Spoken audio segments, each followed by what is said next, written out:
The entire contents of this podcast and website are based upon the opinions of Tammy Garcia and her guests, unless otherwise noted.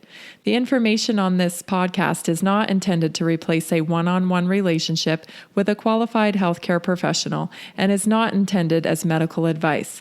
It is intended as a sharing of knowledge and information from the research and experience of Tammy Garcia and her guests.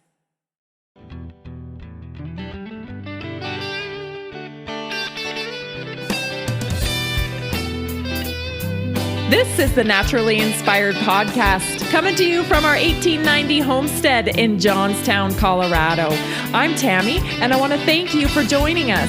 Let's get started and help people feel good so they can do what they love for longer.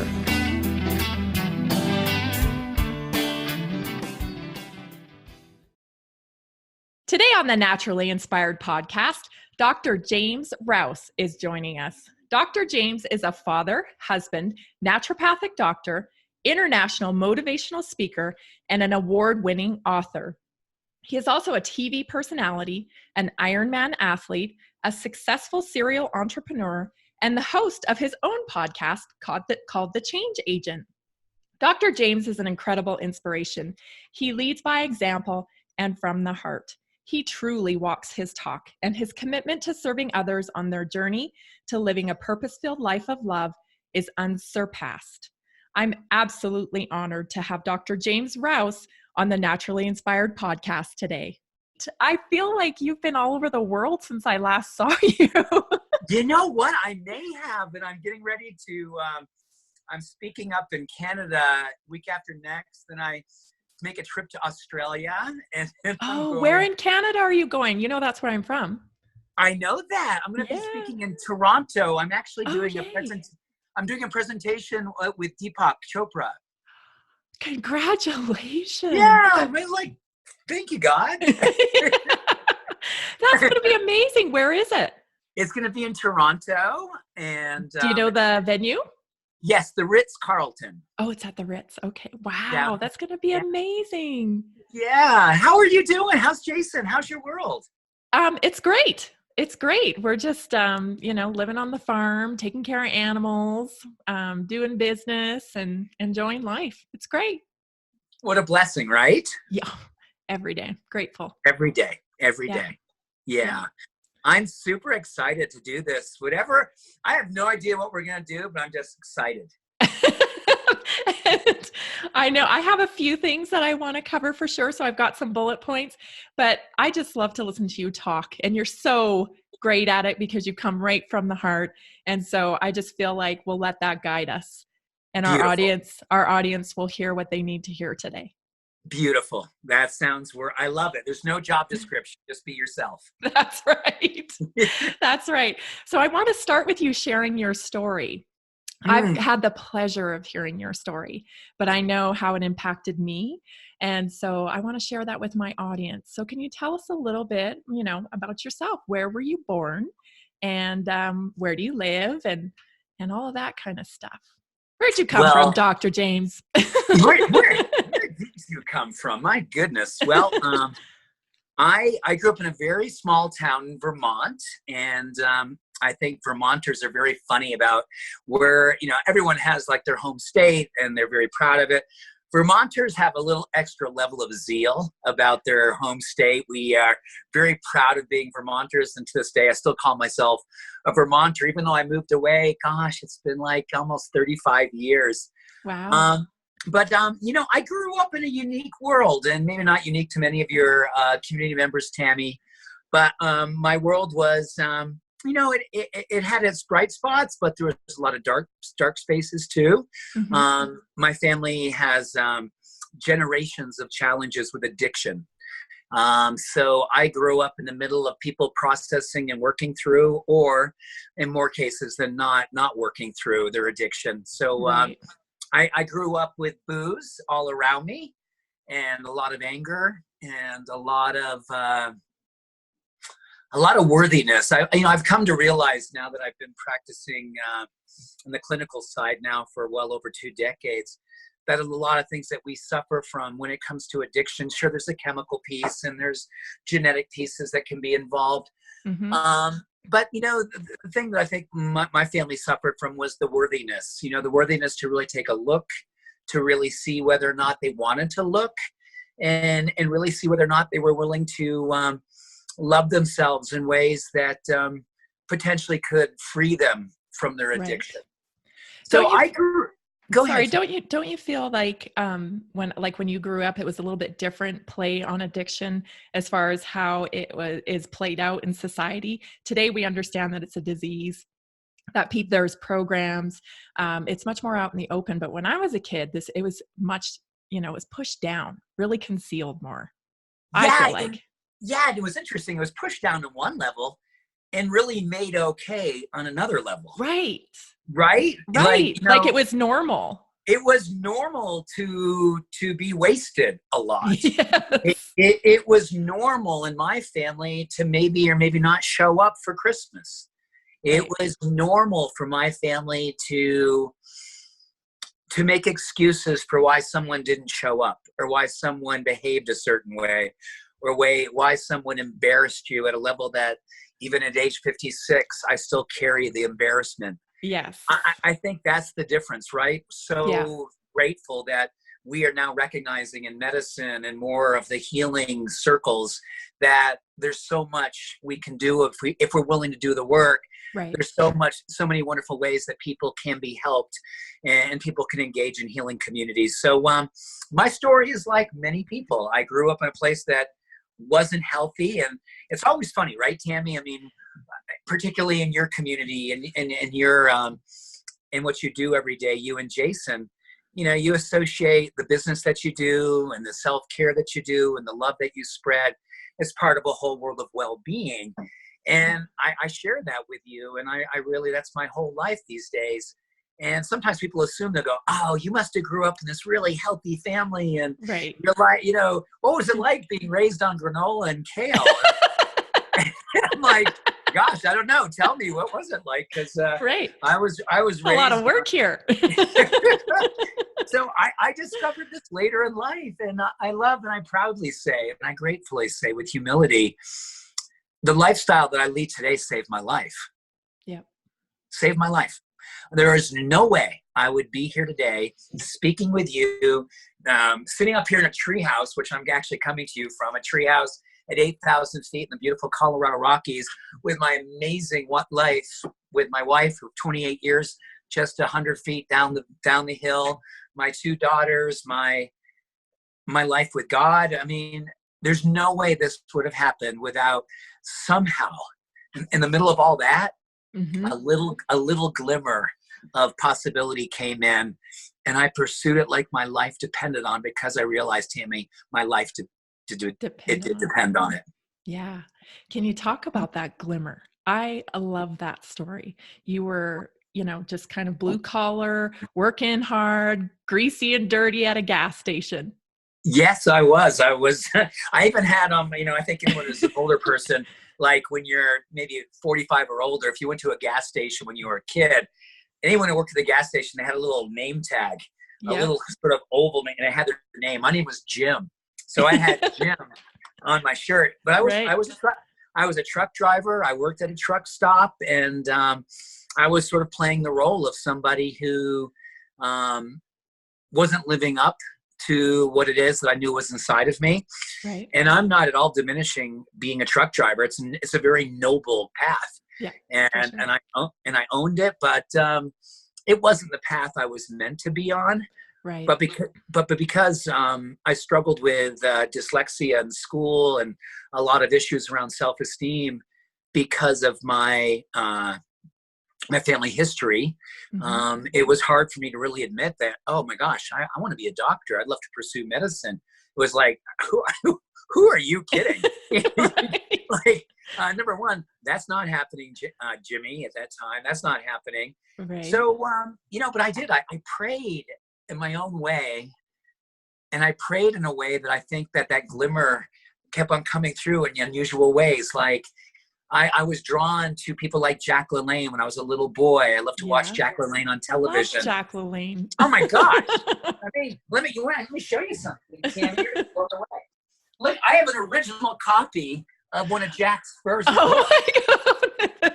That's amazing. Right? So After pray 40, I love it. I love how it says abundant health and vitality for 40. This book was written back in the 40s.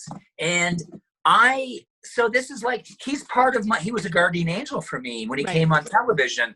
Another way is that I really loved, I love the whole idea that I learned through Jack about like moving my body. Even though I was struggling with my own dark challenges, I dedicated myself to moving my body, and I learned about the healthy foods. And I used to travel in my truck with broccoli and Think and Grow Rich. I had that in my passenger. And I was just like, I didn't even know that was the way God and Spirit was working, like putting those books in my life and putting Jacqueline in my life. And then, I remember so vividly one morning, early one morning on the New York Thruway. And if anyone who's listening grew up on the East Coast, they know about the New York Thruway, where the Massachusetts Turnpike turns into the New York Thruway. There's an exit B3. It's the first exit in New York State. And it was 3:30 in the morning. I was fueling up my truck, and all of a sudden this truck came rolling in. And I knew something was happening, something mystical, something spiritual, something that kind of made me feel scared and uncomfortable. Right. But I just kind of what was I going to do? I'm fueling my truck. I stood there in my truth. And this very, very, very tall gentleman, sort of a mystical figure. I mean, he popped out of his truck. He was super tall. He was wearing spurs on his cowboy boots, which is unusual to drive a truck with spurs. Yeah. And he came around to my side of the truck. He didn't even get fuel for his truck. He just came around. He just came over to where I was fueling up. And he looked at me and looked up and down me. And he said, I'm going to Boston. And if I recollect correctly, you're going north, but you'll be back here tomorrow night. I will too. And I'll be looking for you. And so help me God. If I see you here tomorrow night, I'm going to kick your ass. He fight clubbed you. He fight clubbed me. And he went on to say, Tammy, he said, listen, he goes, I know who you are. And it's about time you did. So get going with your life. Get going and be who you are. Amazing. Long story short, I parked my truck. I pleaded with everything I had inside of me, including the couple $100 I had to my name, to let me into a local community college. And I swear by the grace of God, the admissions counselor took a flyer on me and let me in. And fast forward a decade plus, I popped out the other side as a doctor. and I can tell you, Tammy, it wasn't easy. It's never easy, right? Any of us who's ever pursued anything important, we have to be ready to fight the critic that is always wanting to tell us to be comfortable, always tell us that we're not necessarily worthy, always ask us whether or not we really have what it takes. And ultimately what it comes down to, it's going to come down to whether or not you love yourself enough to outlove all of those old voices, all those old stories, all those old beliefs that no longer serve you. And then that light, that glimmer, when I was 20, turned into a blaze of just the most amazing light. And that's the thing that I wake up every single morning and ask Spirit, give me what I know I need to do today so I can show up for you in a way that absolutely is in alignment with the truth of what it is that we all came here to be. Yeah. So you had this inner voice deep down that you knew you were meant for bigger things, but you didn't have necessarily the belief that you could do bigger things. But when this man connected to that belief in you that you had a little glimmer of, it set it afire. Absolutely. I mean, and I think that's the work of every human being on the planet. Yes. We have to get over ourself.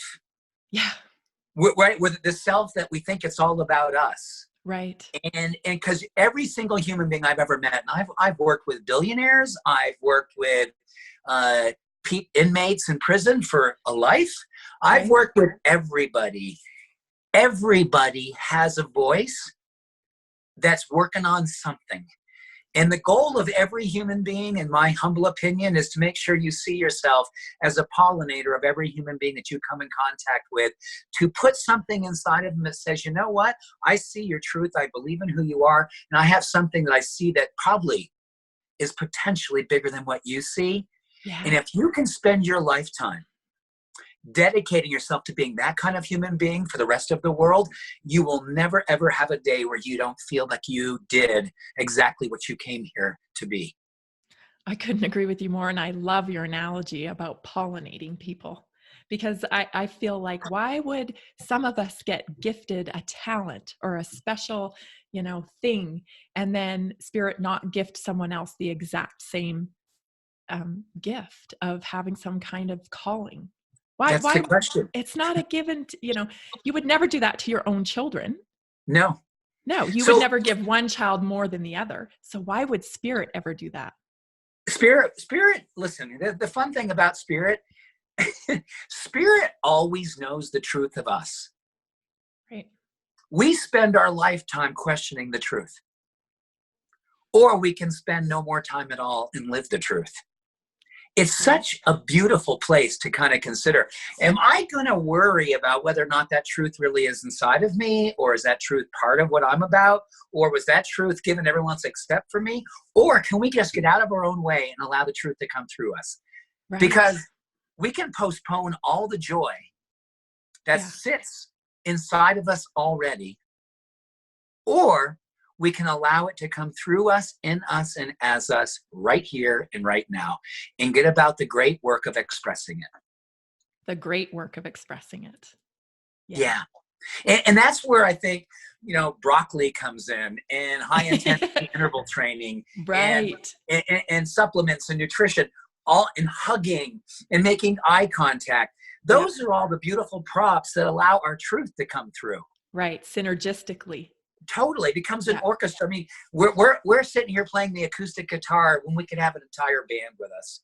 We could have an entire orchestra with us. Right. So that's why I believe well-being and the path, and what you and Jason do every day, Tammy, is that,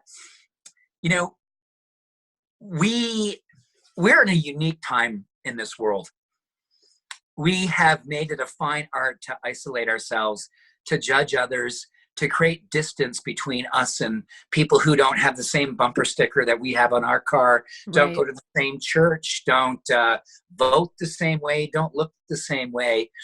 And I am a huge believer that well-being is one of the ultimate ways that we close the distance between us and others. Yeah. Because well-being changes our neurochemistry. It helps us to develop empathy and compassion and vulnerability, where we start to see each other as all part of the same beautiful human experience. Right.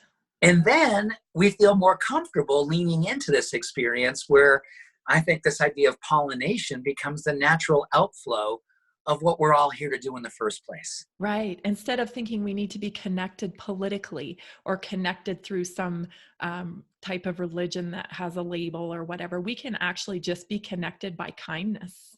Yeah. I mean, remember, you and I, we haven't had a lot of time together, but there's a beautiful quote that I think when we were together out in San Diego that I shared. I think I looked over at you and Jason, and you nodded your head because you totally got it. Yeah. Rumi, who was this beautiful Persian poet thousands of years ago, he said that beyond right doing and wrongdoing, there is a field. I'll meet you there. Right. And I think that's what we're all being asked for right now. We can spend all of our time marginalizing ourselves or others, that they're over there and I'm over here. Right. Why don't we rise above all of this and go to this other place? Because that's where we're meant to be, where we all see us all here doing the same thing, trying to figure out how it is that we can allow the love that's already here to be the thing that we express in everything that we do.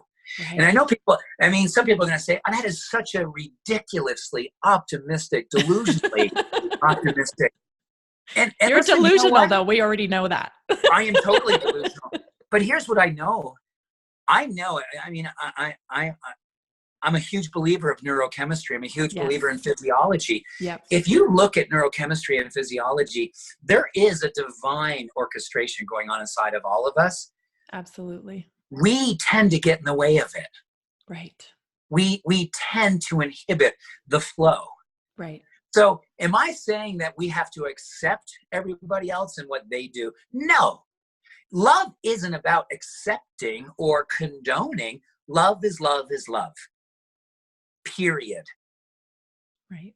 That's where it all begins. And then we can start figuring out whether or not we can allow ourselves to be in this experience here in the Earth School, because this is the school. Yes. Can we sit in the front row? We're not afraid to live the lessons of love. That's what it's all about. What's the lesson of love today? Can I make eye contact with a stranger? When I open the refrigerator door, can I choose good foods that are going to help me feel more loving towards myself? Right. When I go out in the world, am I a person who's not afraid to be kind and generous and vulnerable in public? Those are all the experiments of love. It's not really that difficult. Right. And frankly, it's actually a whole lot more fun than being the person who's carrying judgment and darkness and hate and disconnection. That's never fun. It never will be fun. And I can't believe how many people are still playing that game, hoping it's going to work out. A lonely world, that is. A lonely world that will never work, ever. That's right. That's right. You talked a little bit about, getting your broccoli in and getting your activity in and stuff. How did that come together for you when you decided that you were so passionate about medicine, but you knew it needed to be naturopathic medicine? Well, I believe two things did that. Number one, when I was full of anxiety and sadness as a little boy, I always connected with nature. I'd go out for a walk in the woods, and it started to really become me. It's like, oh my goodness, you know what? Yeah, it's pretty rough inside of that house. Yeah. But when I'm walking in nature, or I'm hiking, or I'm running, whatever I'm doing, if I'm outdoors and I'm moving my body, I just felt this like natural sense of, I don't know, just call it joy, just call it a sense of peace. And that was sort of like this beautiful thing that I could always count on. Right. And I realized that no matter what was happening in some places in my life, nature never let me down. It was steady. She was absolutely accountable to making sure she delivered on her promise. She delivered more serotonin, I now know. She delivered lower cortisol levels, I now know. She lowered my heart rate, I now know. She made me feel whole, I now know. Right. And so when I started discovering the power of food, Tammy, it was really kind of down the idea that when I was anxious or sad, I used to always reach for sugar. Interesting. Every time. I don't care how refined it was. It could have a shelf life of 100 years. I would just straight up sugar. Right? Oh man, I'd like, give me an IV. I'm gonna mainline this sugar.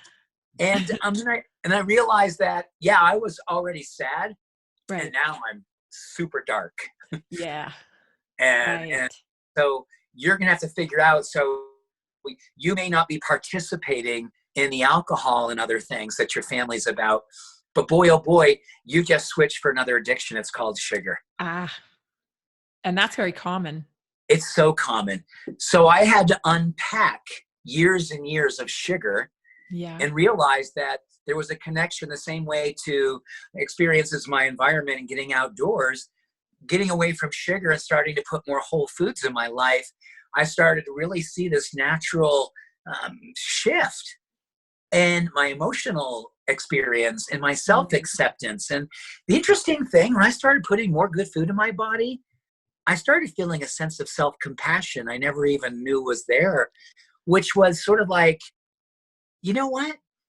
You can really love on yourself, and you can be compassionate in ways that you accept yourself right here, right now, with all your beautiful imperfections, because this experience of taking care of yourself is going to lead you in ways which led me to naturopathic or more integrated medicine, primary care, where Right. I'm a huge believer that integrated medicine or functional medicine, it allows us to consider that we are active participants in the Mm-hmm. medicine. Right. And So, healing. and healing and everything that comes up around the whole idea of evolving our experience of well-being, there's a partnership. So when I got into this medicine and I started practicing, I'd always ask my patients one question. What is it the most important thing that you knew you could tell yourself every single morning that would give you a foothold in some sort of new possibility, another visual experience that allows you to see yourself in a brand new way? Wow. And you, at a first visit with a doctor who asked that question, like, what? Not normal, like a Not normal. And I would say, so let's get up in the morning like we are, like you would, and let's go through a day in your life and the things that you have habitually connected to Mm-hmm. in terms of what you do here in your world. Right. But more importantly, what are you thinking about when you wake up in the morning? Right. How do you talk to yourself when you go into the kitchen? Right. How do you actually do all of this stuff? And let's unpack this and see if we can insert some new experiences to interrupt the old experience, because neuroplasticity or epigenetics, basically the way that we start formulating beliefs in us, and those beliefs literally become hardwired inside of us. Yes. They don't let go of their claws gracefully, Tammy. No, it is a worn down path and it's familiar.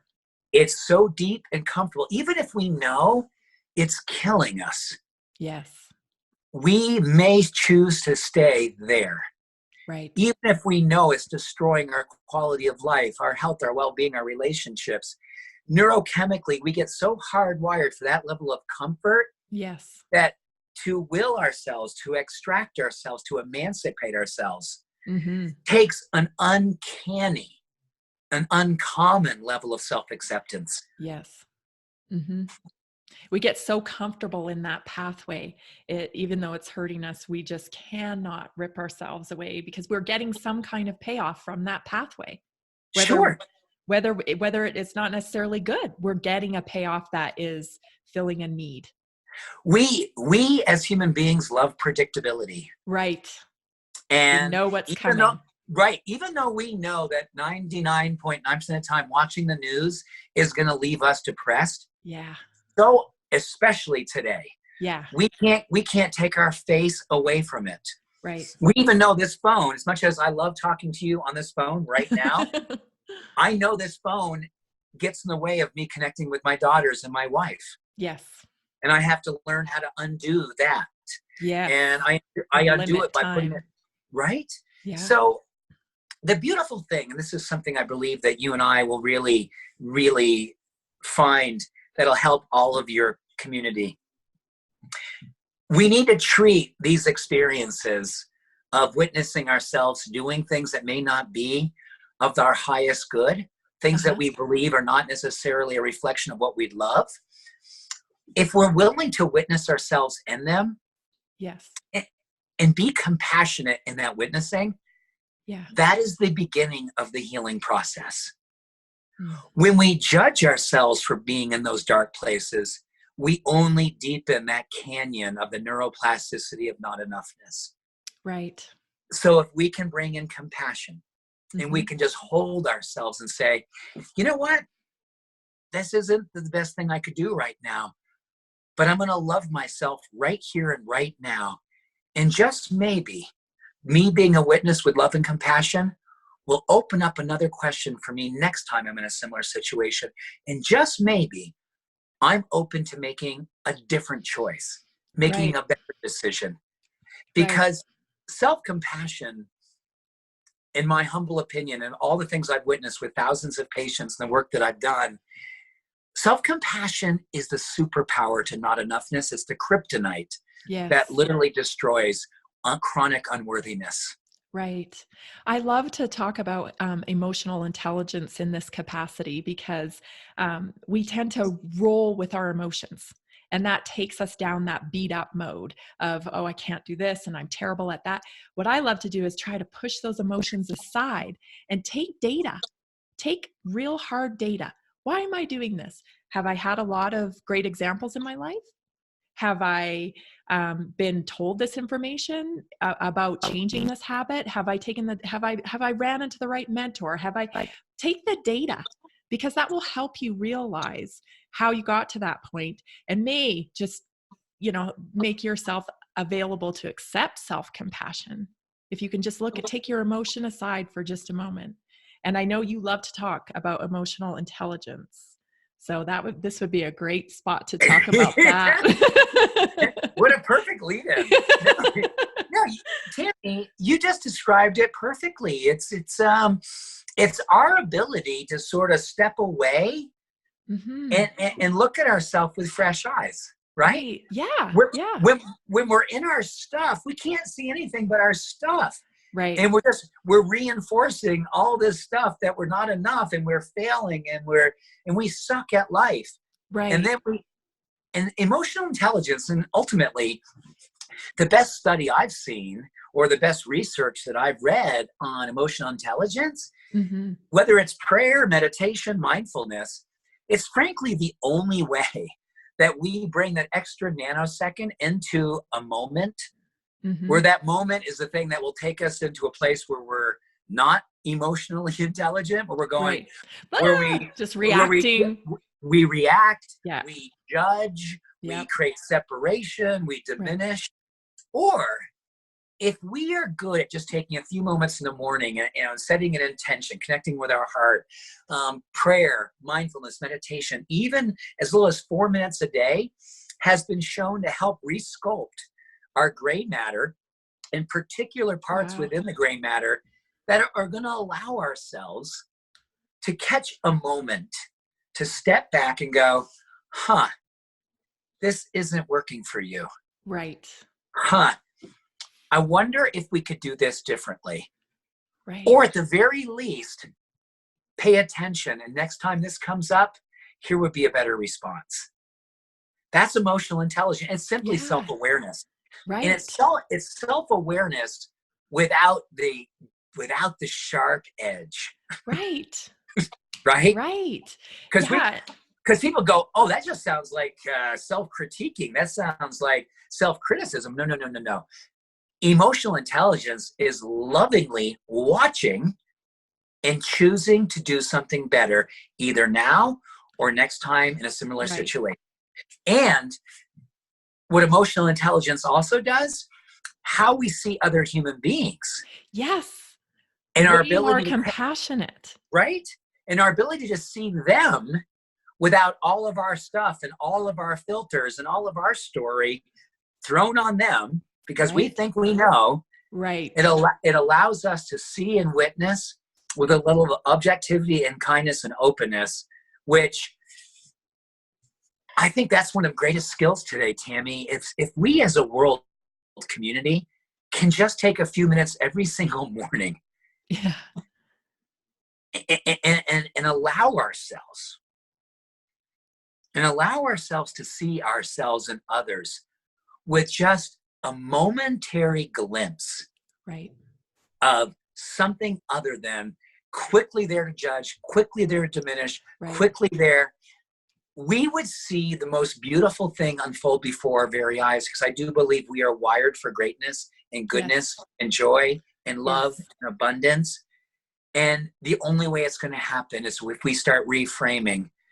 Gandhi said it best, there's more to life than increasing its speed. And we are going faster, and the faster we go, the more that we are missing each other. Absolutely. And just taking that moment to not jump to conclusions. I know a lot of people seem to think that they're intuitive and psychic about other people's opinions of them. And that, like, you don't know what I know. You're like, no, you don't know. Right. Or you're automatically jumping to assume that you know what the other person is thinking, and then you internalize that. And if you can stop that ball from rolling before it gets started and say, oh, I actually don't know what they think. Just having that moment to reflect can change your complete interaction with that person. It can. And I think, bringing it back to something that's deeply personal for all of us, like the quality of our life and how we age and whether or not we feel good in our bodies. And do we feel a sense of vitality and physiological joy? We do know that self-compassion and compassion for others, or mindfulness and all these different experiences, they actually change our genes. Yes. Our genes will express differently under the influence of compassion. Mm-hmm. Our ability to protect our telomeres and protect our DNA is augmented over and over again, the more that we come from optimism versus pessimism. Right. What's so amazing is that we're learning in medicine that the mind and the body and the emotions and the spiritual are all this wonderful salad bar every single day that we get a chance to build through our self-care and the way that we feed our body, the way that we move our body, the way that we talk to ourselves. All of this comes together to not only make this beautiful vessel that we've been given to walk around within, but whether or not we're going to be a beneficial presence on the planet. Because no one, and Tammy, I say this with the most respect for people who say, God, you know what, I love getting in the gym and I love being ripped, and man, it's all about whatever. You know what? We do not remain motivated if it's just about getting ripped. Absolutely. Or just about getting hot. It doesn't work. No. And you will never remain motivated. You will never be at peace. Right. And I dare say, you will never really have the life that you came here to live if it's all about you. Right. Right. If you can make it bigger than yourself, then Always. your chances of success are just doubled, if not, just multiplied by the thousands, just by getting out of your own head and making it about somebody else. So, especially when you turn 40, for me, 40 was a big one. Growing up to be 40, I've realized that it really shifted for me into, am I going to be here for my kids? Am I going to be the kind of mother that I want to be? If my daughter challenges me to a jump off, I want to be able to do that. And I don't want to fake it that I want to do it. I want to do that, to be that active, to be there interacting with her. So it became more about my kids and more about others around me than myself. See, that right there says everything about what everyone needs to hear today. There's two types of motivation. There's intrinsic and there's extrinsic. Yeah. Most people, especially in the spaces of weight loss or sort of health and wellness, we've gotten way too connected to the idea that extrinsic motivation is the thing that's going to get us to the goal. Right. It's the scale, it's the dress size, right. it's the money, it's the car, it's the zip code. That never ever works. No. And what's really cool is if we, to your point, connect it with something bigger than ourselves. The Okinawans have a beautiful word. It's called ikigai, which is, ikigai is Ikigai. It's an Okinawan word that means I have a reason to get up in the morning that's bigger than me. Oh, I love it. And what they know is that just the phraseology or that philosophy of living is anti-inflammatory in and of itself. We know that it's actually, how cool is that? Yeah. So the more that we connect, and that's intrinsic motivation at the core. I get up in the morning and I want to have a jump off with my daughter. So you know what? I'm going to go and do a bunch of squats before the kids even get up. I'm going to do a level of mindfulness this morning that is so deeply committed to what's possible in me growing my gray matter that when Jason sees me coming home, when he comes home from work or I'm coming home from work, he's going to see the most intelligently, emotionally connected partner, spouse, lover, wife, husband in the entire world. And then you spend your whole day cultivating emotional intelligence because it was about Jason and not just about you. Right. All of that is intrinsic motivation. And the more that we understand that we are alive to the degree that we serve, you will see that your self-care becomes the most powerful form of social activism. Yes, because it becomes about others. It does. It's just so cool. And I really, really am a big fan of this sort of covert way Yes, that we it go, is. that we go. Because you know what's cool? While you're going about being holy and serving the world, there's a pretty good chance you're going to get real hot too. Yeah. There's a pretty good chance. There's a pretty good chance you're gonna lose that weight, Right. or you're gonna age better. You're or going to be happy, and it's going to show. You're gonna be more joyful. Yeah. I mean, to me, hope and joy and compassion are really hot qualities. Yes. And Yes. and those and people want to be around you when you are feeling that way. Oh my gosh, there's so much more attractive than the car, the house, the clothes, the shoes. All that stuff is nice, but it is so distantly behind hope, kindness, compassion, inclusivity. Man. Because guess what? Everybody's looking for hope. Right? Always. Everybody's looking for love. Everybody's looking to feel included. Everybody's looking for that. And when they're projecting that they're not looking for that, being sad or grumpy or, just not engaged, they're hiding behind that. Because that's how we're wired. We're wired to feel love, to want that. We're wired to want to feel included. So there's no risk because everybody's looking for it.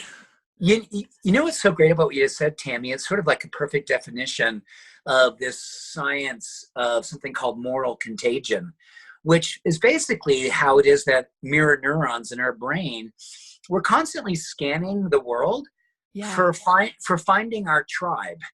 We want to find our community, but mirror neurons are not drawn towards mean people.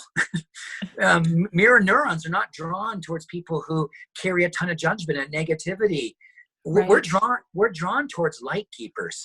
We're drawn towards the lovers.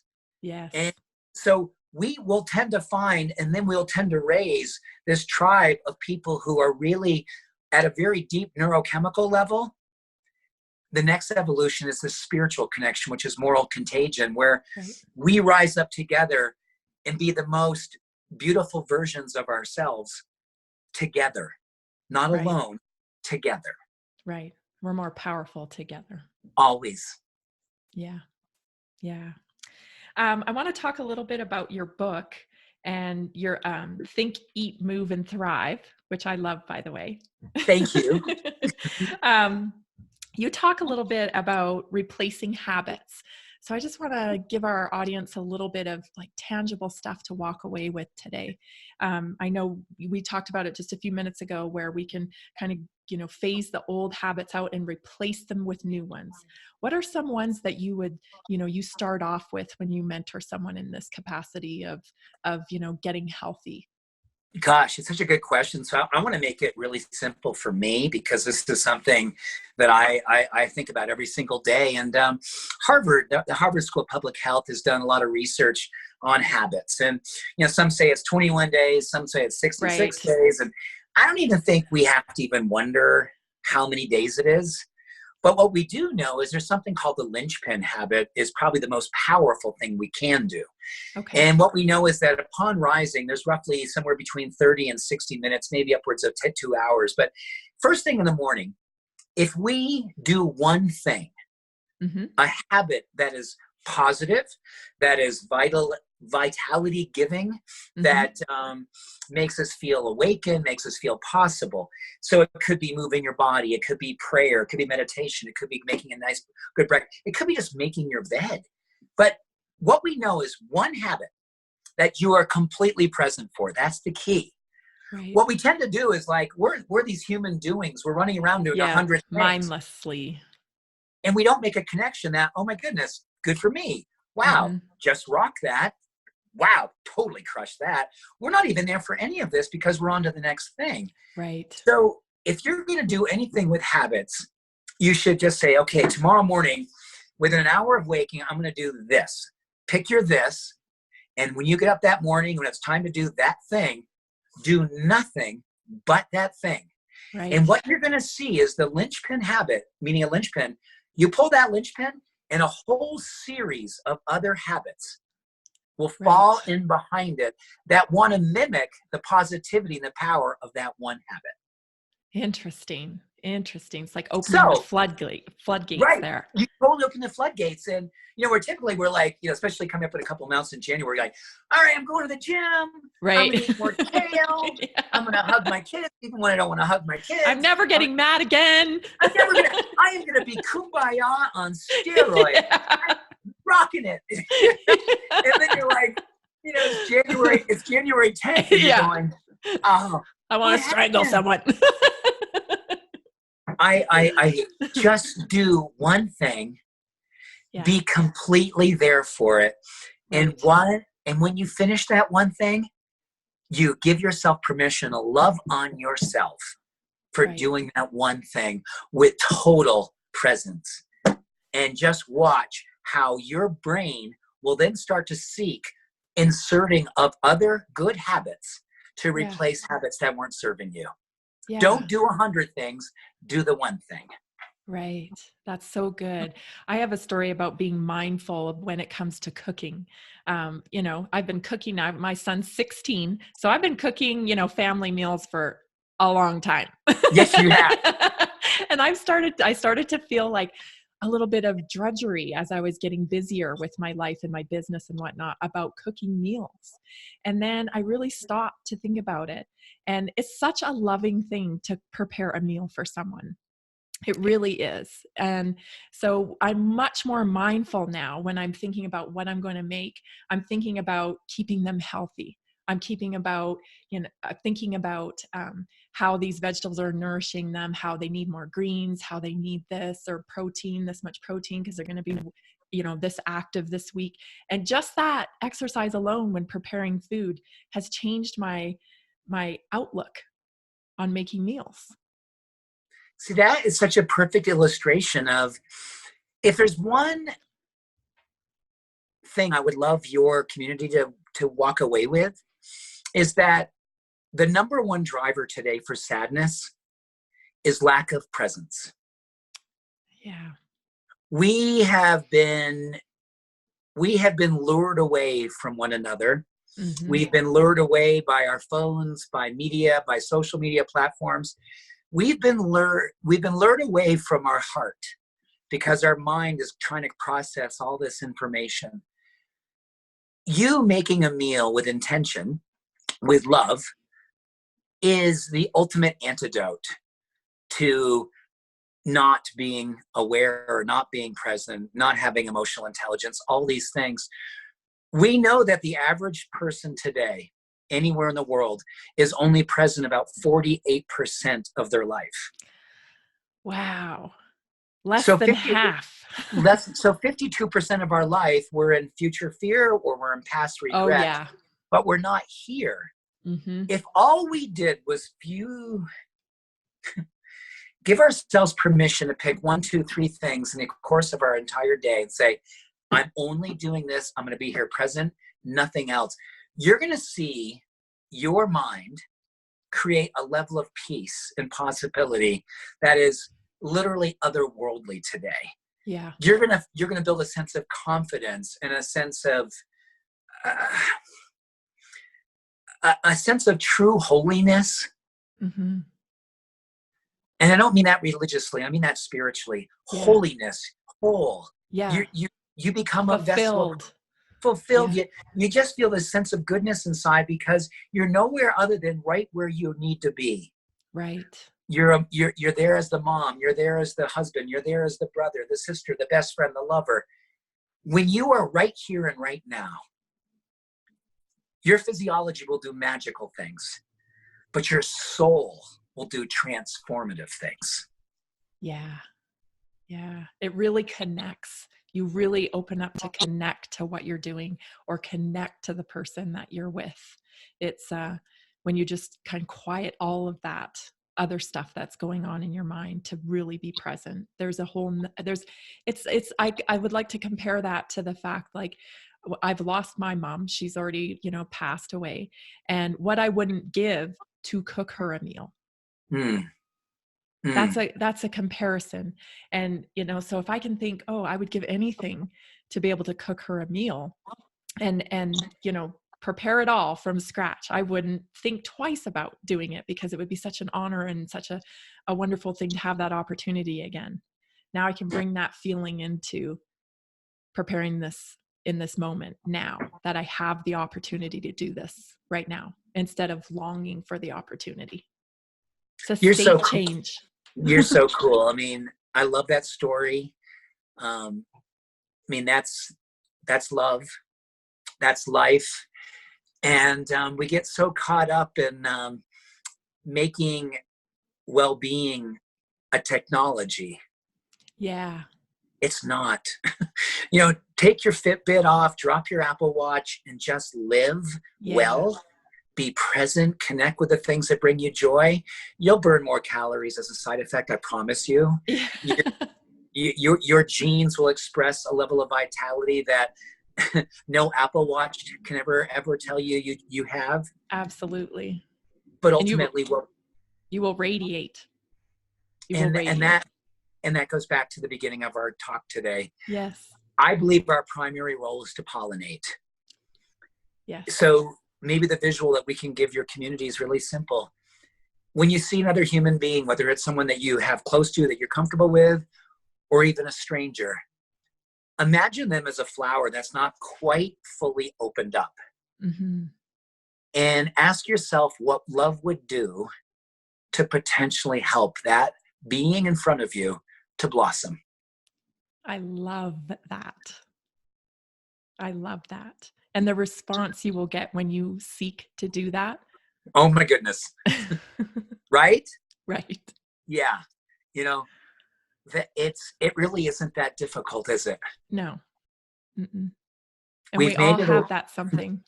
We all do. So our work is pretty simple, but it's not easy. It's simple because it doesn't require a heroic amount of time. I love to say that we can microdose the divine. That's popular nowadays. Right? Microdosing. Yeah. So that's not my path. I'm not judging it. That's not my path. Yeah. I love microdosing the divine. I love pollinating in little micro moments with eye contact, with smiles, with hugs, with genuine kindness and presence. And then I go on to the next flower. I mean, that's my thing. And you are so good at it. Oh, well, I that's generous and kind. I have a ton of work to do. I want to be a whole lot better at it. Oh, I can't wait to watch your journey because it's been amazing so far. And I've just loved connecting with you. Thank you so much for being on the podcast today, Dr. James. It was an honor, Tammy. I love you. I love you, your husband, Jason. I love your family. And I love that your heart has called you to do something that I know is outside of your comfort zone. But look at you do it with such a level of grace and a level of conviction. And trust me, this is the work you're supposed to do. So keep doing it.